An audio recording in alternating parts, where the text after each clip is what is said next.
Hi, before we get started today, I've got some great news, chums. My Gallipoli evacuation book is now available to pre-order prior to release around early September. Now, this is a new publishing venture, so pre-sales are really important to us. So to tempt you to part with your hard-earned money, if you pre-order now, you get an exclusive behind-the-scenes interview with me that includes lots of excerpts from the interviews I've done and others have done with Gallipoli veterans talking about the evacuation. This is absolutely fantastic. I'm sure you'll enjoy it.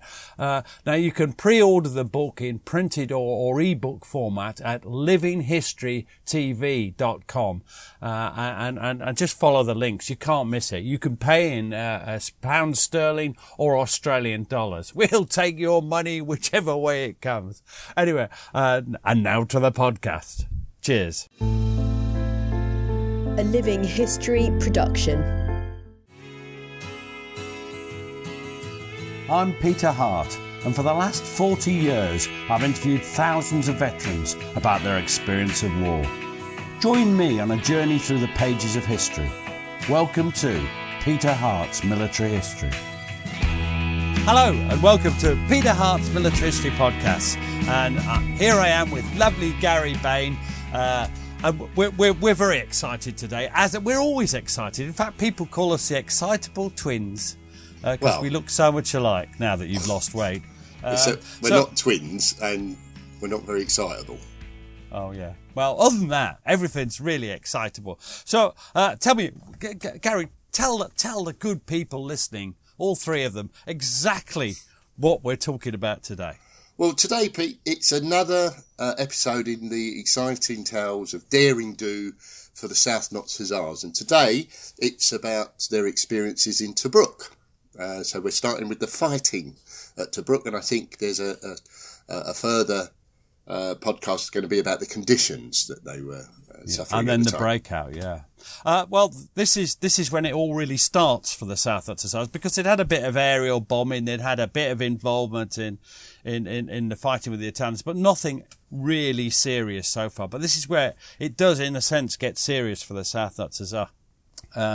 So I think we'll kick off. I hope people who find there's three other episodes that you can catch up on it. And they're all great, because what I love about these South Notts Hussars ones, and I think you share this with me, is it's just so great. The voices of the people. I mean, I know we're reading them, but it's the humour and the way they cope with things that, well, I couldn't cope with, and I'm not sure you could either, even though you were a rough, manly, hairy-arsed soldier yourself in the past. And I think, just purely coincidentally, Pete, you've got a book coming out, I think, that deals with the experiences of South Notts Hussars, haven't you? Yes, I have. Yes, I forgot what it's called though. So at close range. But it's only out in audio. It's coming out in February as an actual nice, lovely book. And I know I gave a copy to you, one of the advanced copies, because I can see it there, just propping shut that door in the background. Yeah. Just out of interest, it's slightly distracting to have a ladder just over your right shoulder, Pete. What's all that about? Polly put it there. I think she wants me to top myself. Oh God. Yeah, it's an interesting adornment to a library. It is. I've got a lamp over the other shoulder. It's a shame the punters can't see this. You, of course, normally have a Richard Van Emden book over your shoulder. Yeah. It's like a chip on. I'm broadening my horizons today, Pete. I can highly recommend Sarah Waters' The Paying Guests. Yes. What's that about? You don't want to know. And one of the things I've been reading is, oh God, always plan things in advance, Gary, because if you don't plan things in advance, it'll all go wrong. Oh God. So, anyway, South Notts Hussars, Pete. No, I insist. We've been sent a copy of That Grim Red Dawn by John Sanderson.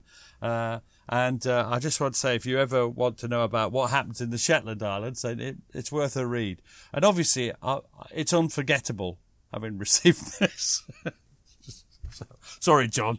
I Yes, haven't am got an my arse. copy yet because you helpfully suggested to save postage. They both be sent to you, so I haven't seen Yeah. it yet. But I'm looking Yours- forward to it. Yours says to Big Gary. Yeah, I'm looking forward to it, Pete. Mine says to Lovely Pete. I'm looking forward to it, Pete. So, South Notts Hussars, keeping you on track. All right. So what's up? Now, we left them in the last podcast. They were in Egypt and they were preparing for involvement in the invasion of Rhodes, the Greek islands, everything like that. And then suddenly everything changes. On the 3rd of April 1941, Lieutenant Colonel Bill Seeley, the commander of the South Notts Hussars, is called to a conference in Cairo. And he's going to be briefed on a new enemy in the desert and that this new enemy was on the move. Now, can you guess who this new enemy was, Gary? Who was this masked figure that was threatening the lives of the British Army in Egypt? Batman? No, Batman's a goodie. Oh, right. Oh, I presume you mean the Africa Corps, led by Rommel, I think Lieutenant General at the time. It's worth saying that the British eyes were drawn to Greece because the Italians had invaded Greece the years before through Albania. So they were attracted to planning their own invasion of Greece and Rhodes in particular. So the arrival of Rommel and the actions of the Africa Corps were a real threat to the Brits. They certainly were. It certainly detracted them from their own plans and put them very much on the defensive. It did. Now, who was Irwin Rommel? They sent out the 5th Light Motorised Division. That's just to augment the Italian forces in the Western Desert, because the 10th Army had completely collapsed after Operation Compass. We discussed all that in the last episode. Eventually, this would form the Africa Corps. Rommel is an interesting bloke. He's born in 1891. He'd have been dead by now. And he'd done well in the First World War, especially at Caporetto. He'd been awarded the Pour le Mérite, and he'd commanded the 7th Panzer Division during the Blitzkrieg in France and Belgium in 1940. So he was meant to stabilise the situation in the Western Desert for the Axis forces.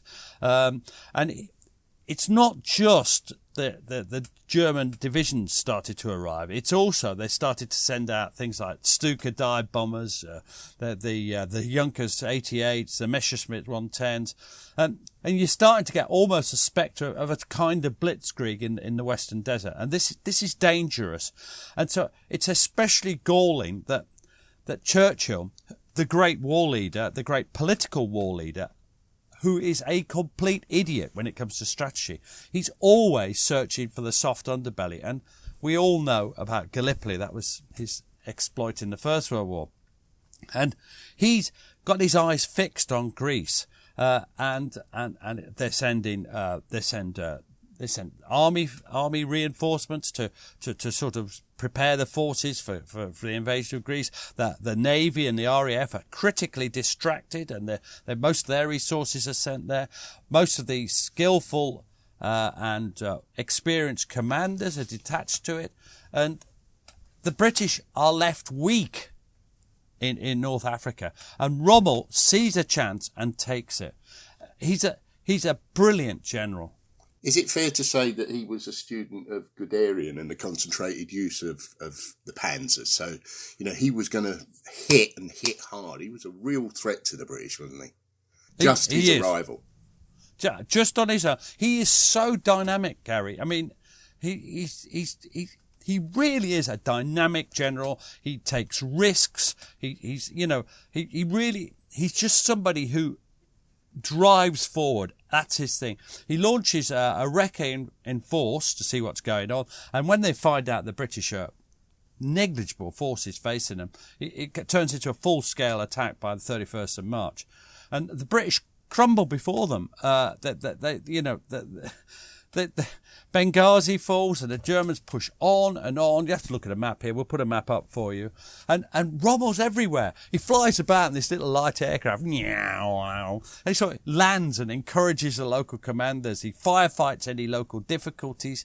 He's here, there and everywhere. If there's a logistical problem, he sort of lands and, his staff and them sort it all out. He really is good. And the British forces really, they crumble and they fall back right across Tunisia. It's Tunisia, well, through Libya anyway, into Libya. Sorry. Was there? What was the air situation like for the British? You talk about Rommel flying about in a little light aircraft. Was there no air superiority there? No, it's a difficult situation. We have a desert air force, but their attention is elsewhere. Their attention is on the Greek adventure, and we haven't really got it together in the air at this stage. The one saving grace is as the British tumble back towards Tobruk, that the one thing that escapes is a 9th Australian Division. Now, we have a lot of our parent body. In fact, the one you refer to as Sugar Daddy is McLachlan. And Sugar Daddy, as you call him. I just call him Daddy, Pete. No, Daddy Matt. Yes, Daddy Matt. And we have a lot of Australian listeners, and the 9th Australian Division are crucial to this story and crucial to the Tobruk story. They are the foundation of the Tobruk garrison. There's British troops there, but they are the foundation of it. As they fall back, they take up positions at Tobruk. And what's going on is that, what are we going to do now? Well, they forget about the invasion of Greece, supporting Greece. They're going to send everybody they can into the Western Desert. And part of those reinforcements are 107th Royal Horse Artillery, and that is the South Notts Hussars. 1400 on the 3rd of April, Bill Seeley, the colonel, telephones his men. They've got to get ready for deployment on the 5th, at dawn on the 5th of April. Gives them 2 days to prepare. Gary, can you imagine what a panic this causes? And can you imagine the logistical problems? They've got to get new equipment. Where is everybody? They're all... I think the common phrase for that is that everyone's swung into action. Yeah. Where is it? They're on leave. Get them back. Yeah. They're all over the place. They've got to get all the stores up to war establishment. Not just, everything's got to work. All the guns have to be working. All the vehicles have to be working. Still, they do manage it. They move off on the 5th of April and they stop overnight at Mina Camp. Mina Camp means a lot to the Australians and the British because that's where the camp was for the Anzac forces before the invasion, the Gallipoli. It's immediately below the pyramids, and you always have pictures, both in 1915 and, of course, in the 1940s, of the lads normally on the biggest pyramid of them all, causing various damage and photographing each other. The other thing about British, besides climbing anything that's climbable nearby, what else do British soldiers do if they're allowed out for the night? Well, they usually drink quite a lot, get into clubs and bars and generally let themselves down. They do. This is a quote. You're going to be Gunner Ted Whittaker. Ted Whittaker was a fantastic bloke. I remember interviewing him so well, and he lived in Leicester when I interviewed him. What a great guy he was. And you're going to be him. Tell us a story, Gary. Or Ted. I'm Ted today, yeah. My friend Dennis Middleton was a good organiser. We pooled resources and he led a bunch of us. And we had what can only be described as a riotous night out. I can remember Dennis being gently but firmly removed from the stage of the cabaret where he was attempting to accompany one of the belly dancers. Getting home was a bit of a problem. I'm afraid several of us finished up on our hands and knees crawling through a flower bed. Halfway back, I stopped the taxi and was heartily sick on the road. In the morning, I can remember getting into the truck and the Major saying to me, "Have you got a headache?" When I said yes, he said, "Serves you bloody well right." Now that story just, he was a lovely, respectable elderly gentleman when I interviewed him. But it just shows you, soldiers don't change, do they? A lot of them had hangovers, and they set off along the coast road. Pete, I think I can hear the guns in the distance. Bang, bang, bang. Good God, it's strange, isn't it? It's listeners, if you can hear guns banging, that is just amazing. It means that you are being carried back by the eloquence of our podcast. Or it might just be that you're having your bathroom floor fitted. Yeah, it could be that. Yeah. No, yeah, all right. Yeah. Bang-de bang bang. No, I think it's the guns, Gary. Okay, it's the guns. Now, so off they go with a hangover, and it's an endless coastal road. I feel sorry for them. It's some 400 odd miles, across the Egyptian coastal road, and then across the Libyan frontier and into Libya. But a lot of them are getting quite scared. And this is what I remember interviewing him. Funnily enough, he lived in Crouch End, near to where I live now. And this is Gunner Eric Morley, and he as they were going, there were lots of other people going the other way. They're all looking at these other people retreating, wondering why they're going the other way. And he said this is Eric Morley. We had some nasty bits of information coming back to us. We're going into the retreat. Bloody hell! Well, what are we going up there for then if we're going into the retreat? Somebody says we're going to take over. Fuck that! The usual army reaction. I do apologise, listeners, for the foul language of people in the 1940s. As you all know, grandfathers never swore, but they did. At Solomon, they get to the big steep hill up there's an escarpment, a big escarpment in the Libyan area, and they go up this from Solomon. And Sergeant George Pearson, this is what Gary's going to read next. Sergeant George Pearson had been told that if they sighted German tanks and they looked like they were coming for them, they had to drop into action and cover the column. Anyway, go on, George. Sergeant George Pearson. We went on to the top of the escarpment. I was praying that there would be no German tanks anywhere. By the middle of the afternoon, a few tanks appeared on the escarpment side. There I was, watching them. They were German tanks, and they kept pace with us, following along, and I was shaking in my shoes. Luckily, they didn't attack, but I had a distinct looseness of the bowels when I thought of what might have happened.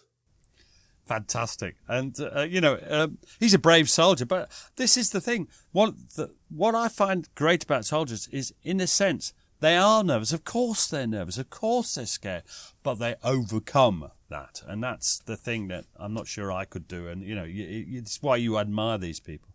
The tension's ratcheting up as they get them. And ahead of them, Lieutenant Colonel Bill Seeley. He's established contact with the Major General in charge of the 9th Division. And that's Leslie Morshead. He's a Gallipoli veteran. In fact, I think he was there on the big attack on the 6th of August on Lone Pine Ridge. So it's funny to see these people turning up again. And they're discussing this. But Rommel has also got problems.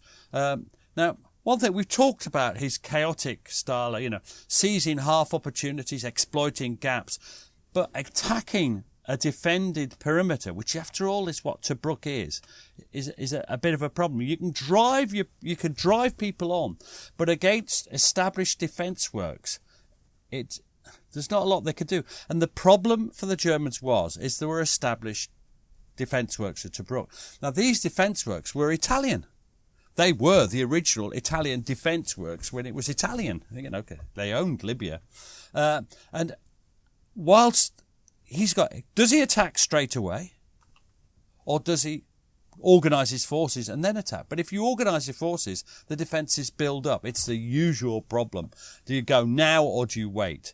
Morshead and his staff, they built up a quick defensive plan, and they'd taken over the Italian trenches, the concrete posts, the barbed wire, anti-tank ditch and mine defences. Now, a lot of them were in shit order because the Italians hadn't used them. They'd been over the border in Egypt.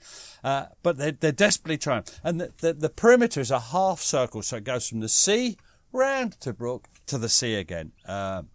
And what's happening is the Allies are concentrating their forces. The guns are coming in. I better go through the guns, and I won't remember. I'll have to read them. On the western sector of the perimeter, as you look out from the perimeter, so we've got Tobruk to your back, there's a 51st Field Regiment. They're a fine body of men.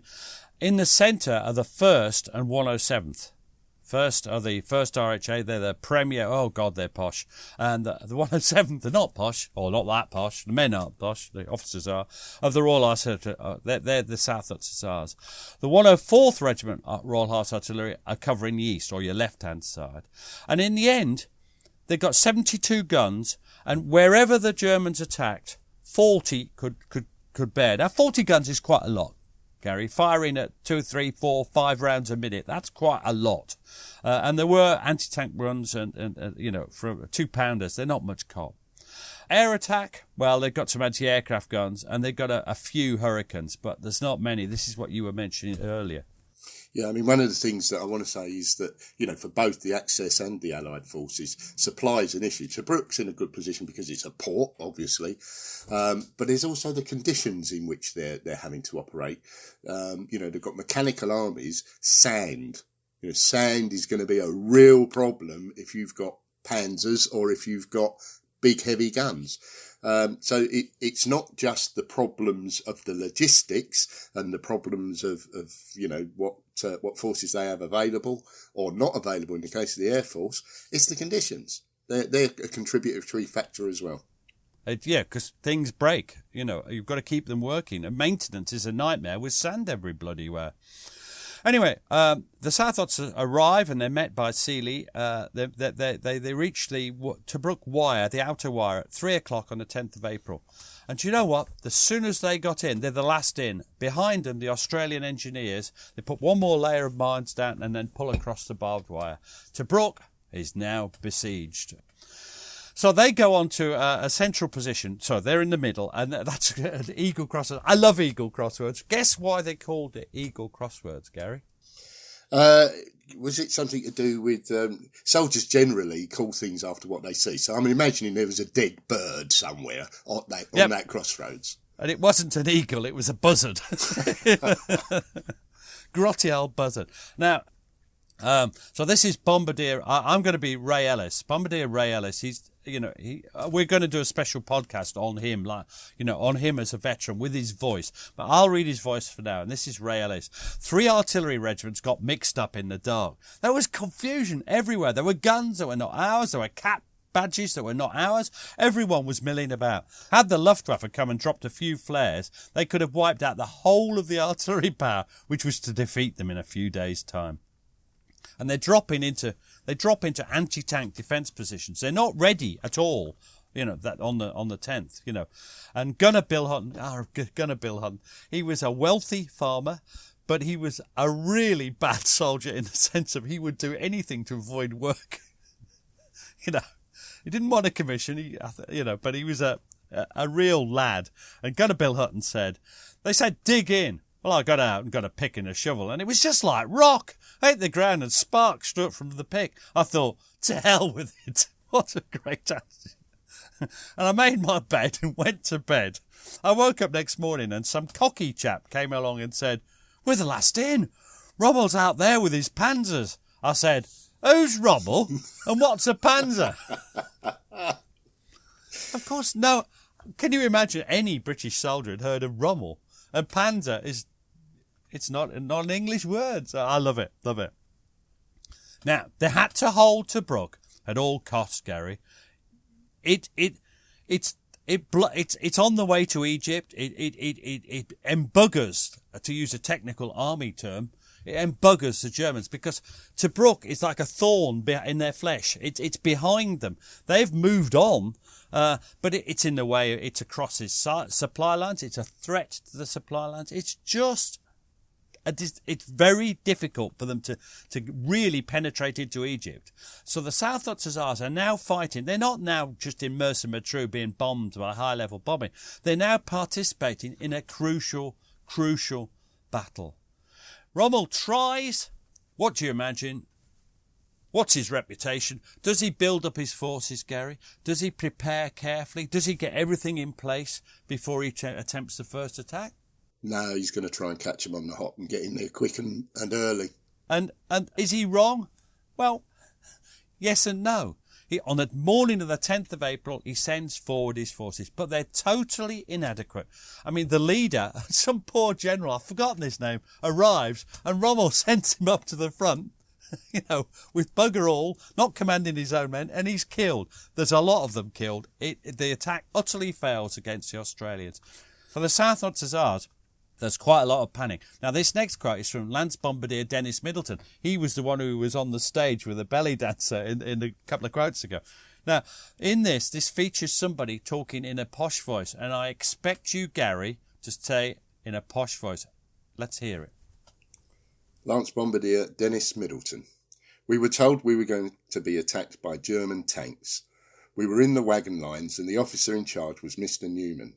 He said in his country voice, when the tanks come, You must rush forward and stick crowbars in the tracks. This didn't appeal to us a great deal, and I didn't notice anybody looking for crowbars. Well, because they just thought he was an idiot. Somebody a little bit more, Ray Ellis saw Seeley, and Seeley was much more sensible and less panicked, because that Mr. Newman was panicked. You know, Seeley does this. So Ray Ellis says, Colonel Bill Seeley made a point of walking in front of the guns, pacing up and down, carrying a rifle. A gesture. He couldn't have done anything with a rifle. We knew what he was doing. No sense of heroics. He wasn't strutting. He might have been walking round his estate in Nottingham with a 12-bore. That was his attitude. You know, it's quite good.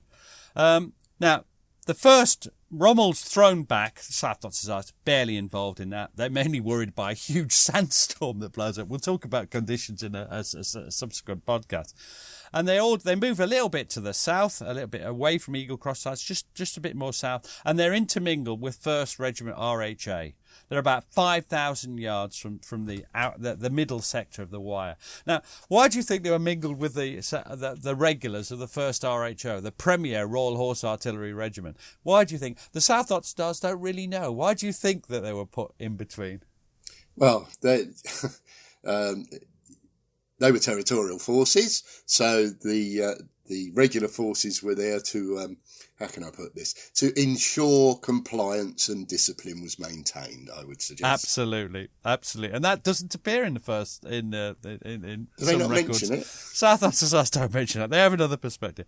Now, the morning of Good Friday, that's 11th of April, 1941, one of my all-time heroes, he features a lot in the book, he's a lovely, lovely man when I interviewed him, was Captain Bob Hinkson. And he was manning an observation post out on the perimeter. And if you look at the map of Tobruk we put in, he's where the, just where the El Adam Road, he's just west of it. And he's woken up by a sentry. And this is a classic, apocryphal story, which I believe to be true. But Gary, you're going to tell us. It's a classic story. I was sleeping just by the telephone on the surface. Captain Higston, sir, there's something there. I don't see what it is. He drew my attention quite correctly in the way he'd been trained to the lumps, a very small lump, right out in the desert. I got my glasses on it and I said, no, I don't think it's anything to worry about. Then suddenly it put its head up. It was a camel. It's just imagine a camel. Well, now that morning there's a slightly. This is 11th of April. There's the morning haze. You know, there's always a haze in the desert, and you know there's mirages, everything. And suddenly they can see coming towards them some German infantry about 12 o'clock. Then they're shelled, but about 1,500. Some 50 German tanks making an attack. Now, this is a proper attack by Rommel. He's organised his forces. He's had 3 or 4 days, another day to organise. So I do apologise. Another day to organise. He's sending them in. And this is Bob Hingston again. Fairly early on in the afternoon, a number of German tanks appeared on my right, heading very rapidly down towards the perimeter. We got onto them and things really warmed up. Then they stopped and ran across our front, and we had a fairly good shoot at them. There were several left behind damaged. I always claimed that I'd hit them, but I think the 1st RHA claimed they had 2. Well, that's the army for you. It was becoming apparent that guns are the best defence, unless the tanks can get amongst guns, and there is a story to be told in this later on in South Notts Hussars story. Guns, if they're at a distance, guns can destroy tanks effortlessly. And the Australian infantry, who are, they're fighting hard. They're dependent on the British guns to protect them. That is not any sort of invidious remark. The point is that's what a gun, whether they're Australian or British or whatever they are, the guns are to protect the infantry. In this case, they're Australian. And now, Lance Sergeant George Pearson, this is you, Gary. Tell us. There's a basic principle. Tell us about that. When you're firing in support of infantry, then you don't leave the guns. You must keep firing. You can't just pack that up because you are being shelled. That was part of Royal Artillery training. That's the basic rule. If nothing's happening and you're not firing, or you're firing something that's not important, just a sort of harassing fire. If you're attacked by air or shelling, you can stop. But if you're... Look, I can hear the guns. If you have to. Now, this is perfect. Here's Sergeant Ian Sinclair, and you can hear it in the background at home. We were just firing, non-stop for about 6 hours. We had no idea what we were firing at. We had no information at all. We had to just keep ramming them up the spout. You couldn't touch the breech and certainly not the barrel. It was that hot. They say you could have fried eggs on it. Classic cliche, that I'm putting that remark in. I reckon that my gun alone in that day fired something like 1,200 rounds. We loved it. That's why we'd come. That's what we'd expected or hoped to do from when we were called up in 1939. Everybody was exhilarated. Well, not everyone was exhilarated. Because now I'm going to turn to my other person. There I was, Ian Sinclair, a wonderful soldier, later commissioned, absolutely fabulous, a good NCO, a good officer. Now, Gunner Bill Hutton.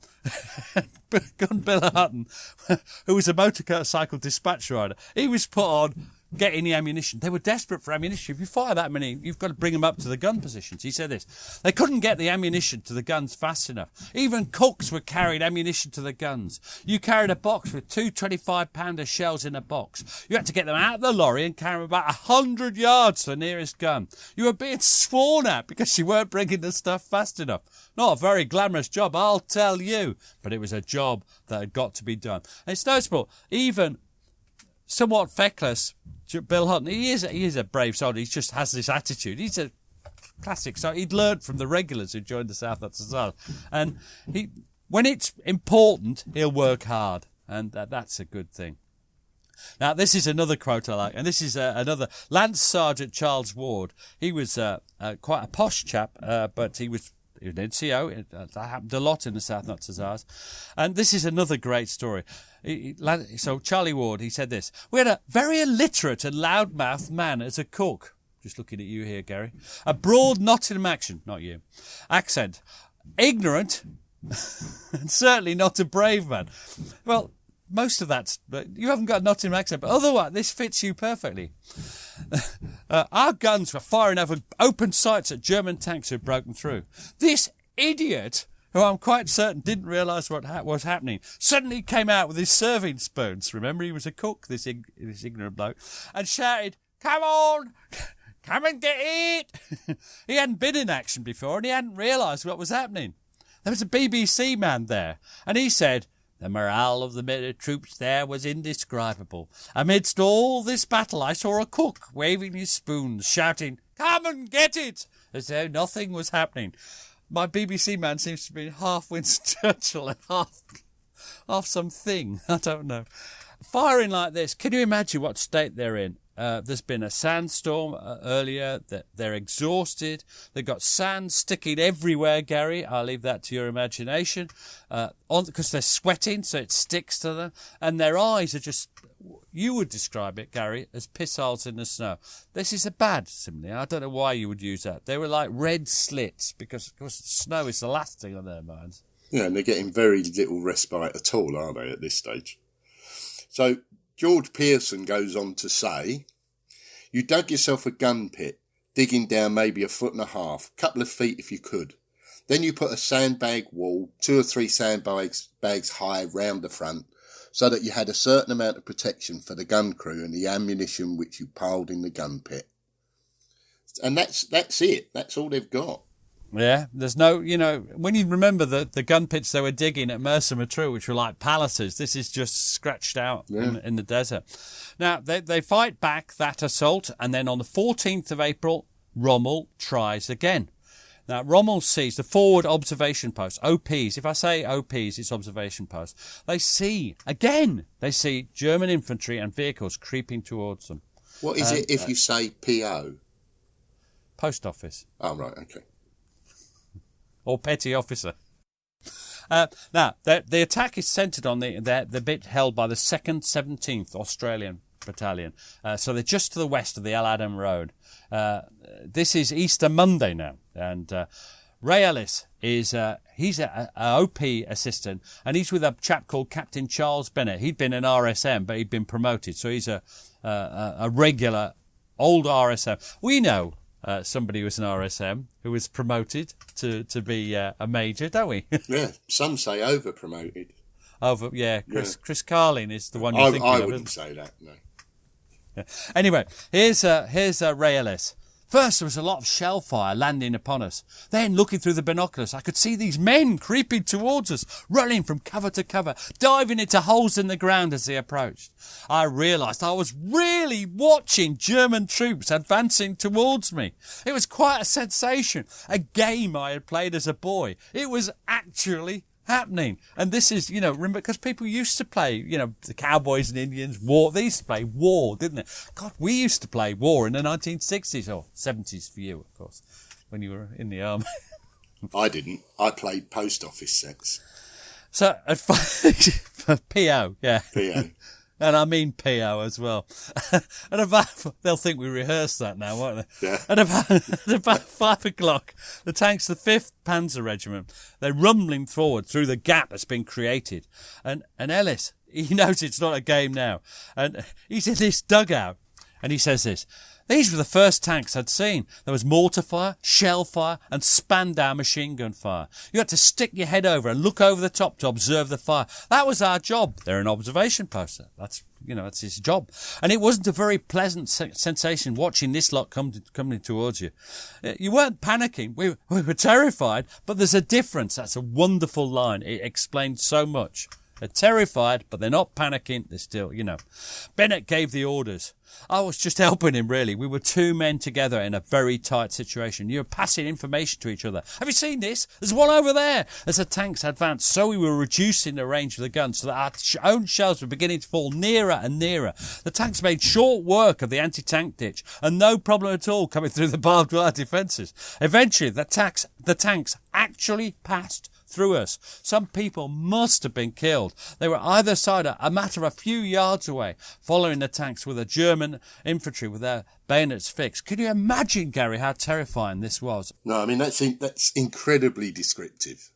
I mean, you can see that. He's described that in such a way that you can actually see that in your mind. And there's a couple of books Ray Ellis has written. If you look them up on internet, you'll see Ray has written 2 books, one to Hussar and another one that I can't remember. And buy them and read it. He's a great descriptive person. This is from oral history. Now, the only chance they've got is 2 things. One, the Australians.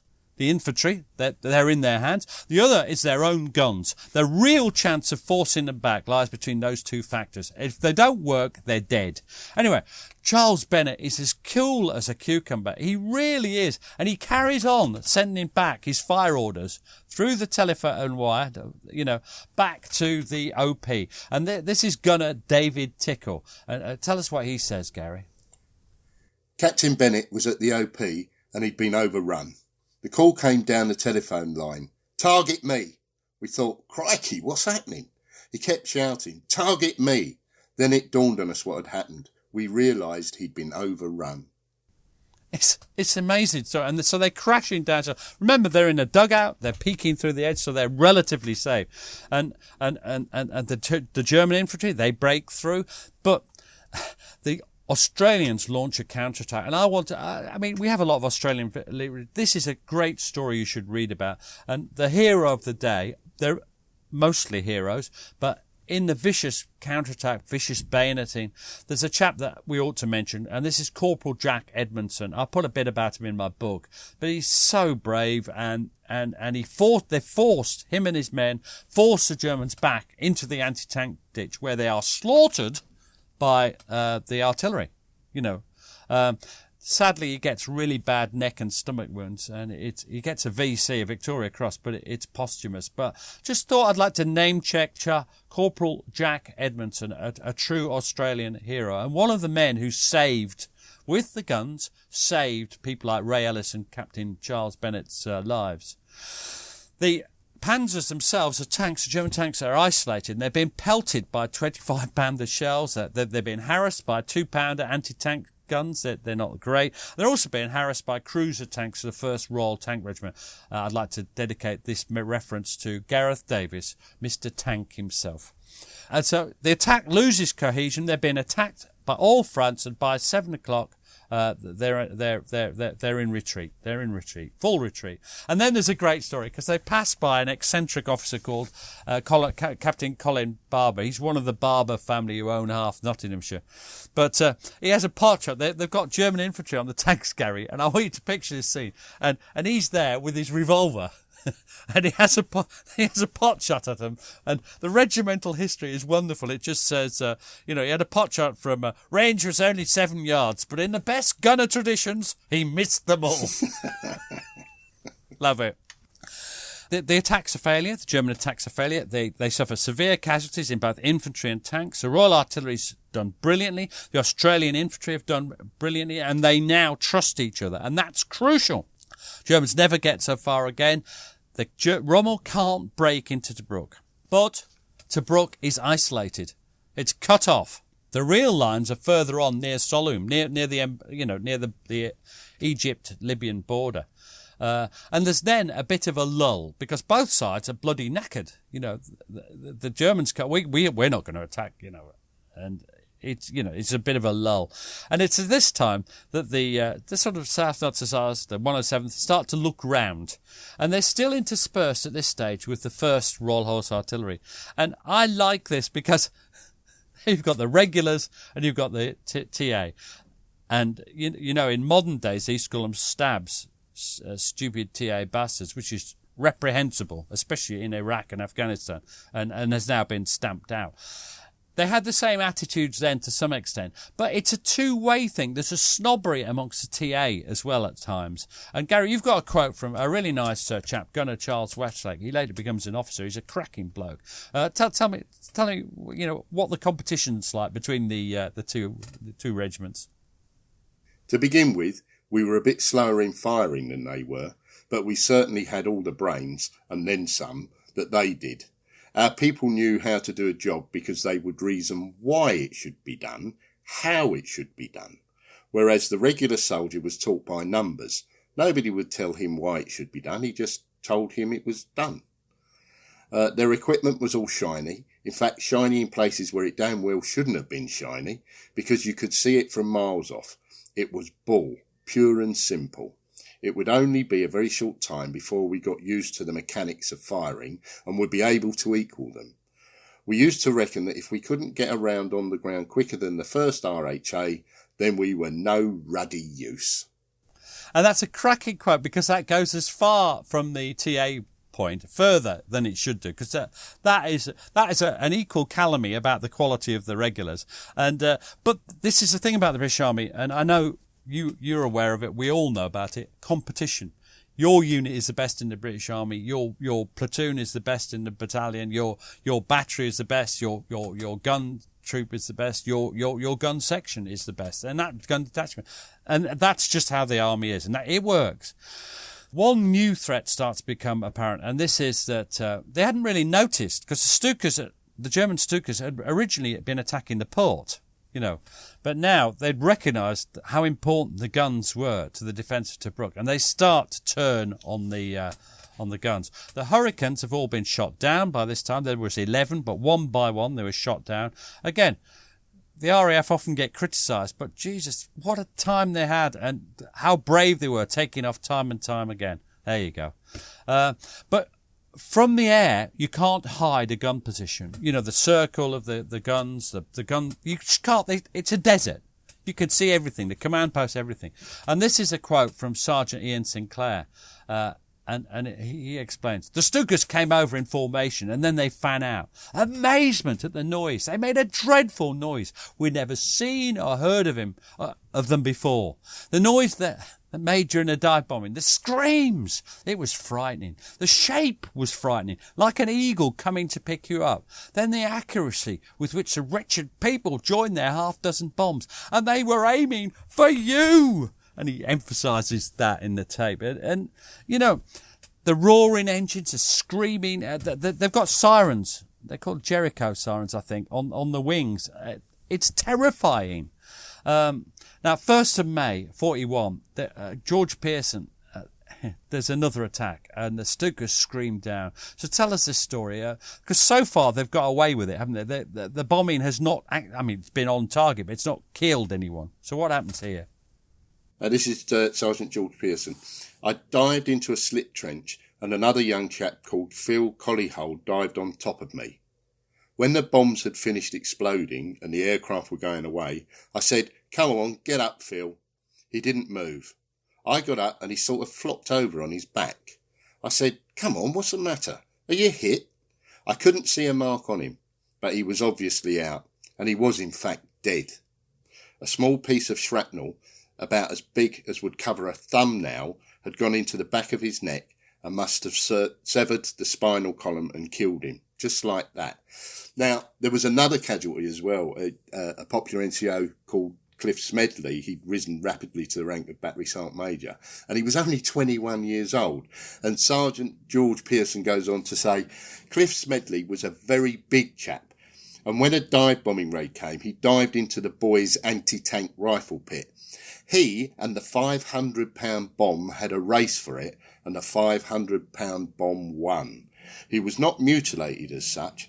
I think it was the blast that killed him more than anything else, because when we picked Cliff up, it was rather like picking a fish up. He was all floppy. He must have broken every bone in his body.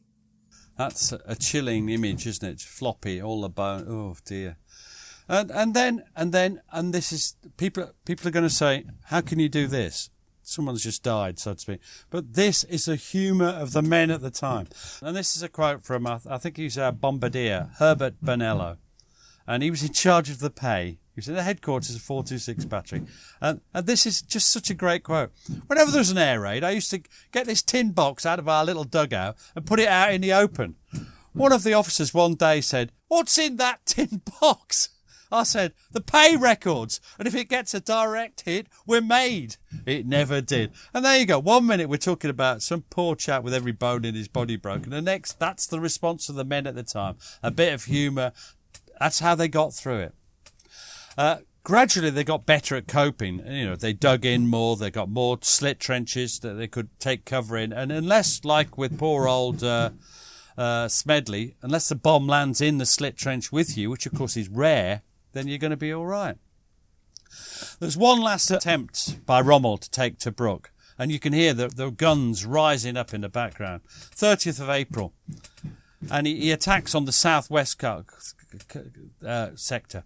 And I'm not going to talk much about this because all that happens is that the South Notts Hussars fire in support. From their central position, they can reach the southwest, and they fire and fire and fire and fire. And they're vital to helping the Aussies they have to counterattack. There's lots of fighting, but the Germans keep a little bit of a salient. It's not much use to them, and the Germans now, that's it. They can't attack anymore. They just come to the end of it. They can't, and this is where the routine starts. So this is May, 1st of May, 2nd of May, and they've still got 6 months of the siege to go, and this is what people forget. And what they do is they start to improve the defences. And one of the things they improve is the observation posts. Now, the original observation posts were there were the dugouts, but there were also poles in the air, about 15, 20 feet high. Now, we've got a quote here from Ted Whittaker, and they were named after Nottingham places. So Hucknall, which is where our friend Jim lives, Jim Grundy. He's one of our great friends and supporters of these podcasts. Bulwell is another name, just very close to that's the home of the South Notts Hussars, their barracks now. And anyway, Ted Whittaker goes forward as an assistant to Captain William Pringle at OP42. It's just left of the El Adam Road on your map. Go on, Gary, read us a quote. "It was like a crow's nest on top of a 15-foot pole with handholds each side. We'd sandbagged it. We had a seat and a telephone. You could get two of you in at a pinch. At the foot of it was a concrete dugout, and a few hundred yards away there was an infantry headquarters.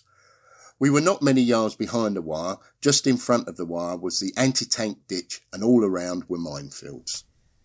So that, they're up these 15-foot, 20-foot poles, and, but then the Royal Engineers get involved. The Royal Engineers build scaffolding towers, and these are 50 or 60 feet high. They're behind the line, but from them you get a fantastic view. Now, I love this quote because I happen to know that one of my close friends has a touch of vertigo at times. Now, Albert Swinton was a boxer Yes.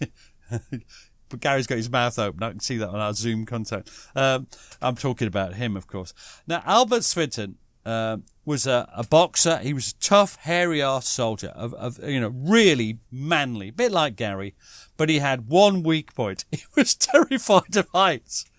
And Gary's only weak point is that he's scared of heights as well. So, Gary, you'll read this with some feeling.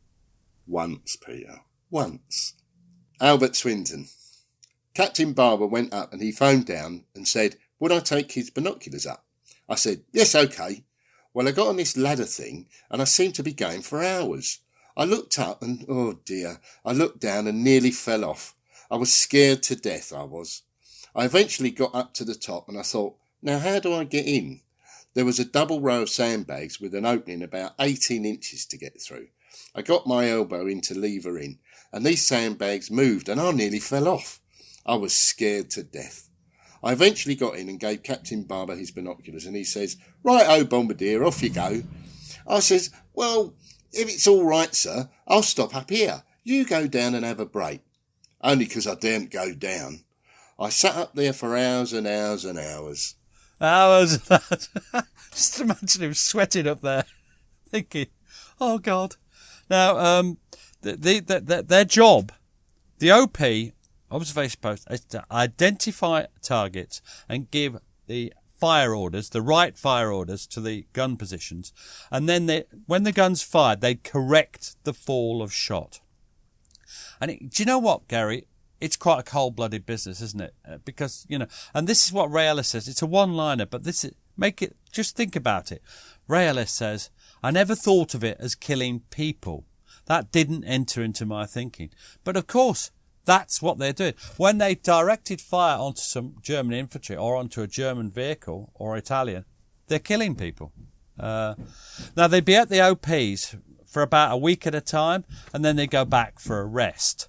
Now, one of the things that in this early, as they're settling into the stage, into the siege stage, they're sort of looking around. British Australian soldiers, especially Australian soldiers, and they're looking around and they see there's some old Italian guns. Now, these are old guns. They're First World War and earlier vintage. They're lying about the place. And there's lots of ammunition, Italian ammunition. So what do you think the Italians do? Well, I should imagine they want to fire it. Have a go. Fun. Yeah, let's have a go. Hey! What could go wrong, Gary? Absolutely nothing.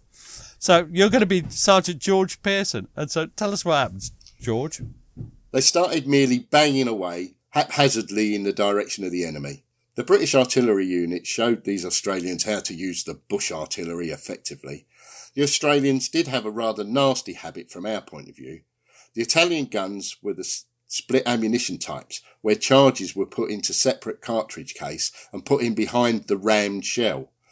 If they weren't getting sufficient range from the 3 or 4 charge bags that were in the cartridge case, they'd cram in an extra bag. That'll make the bastard go. Of course, they blew a few guns to pieces that way. You wouldn't have seen my rear end for dust.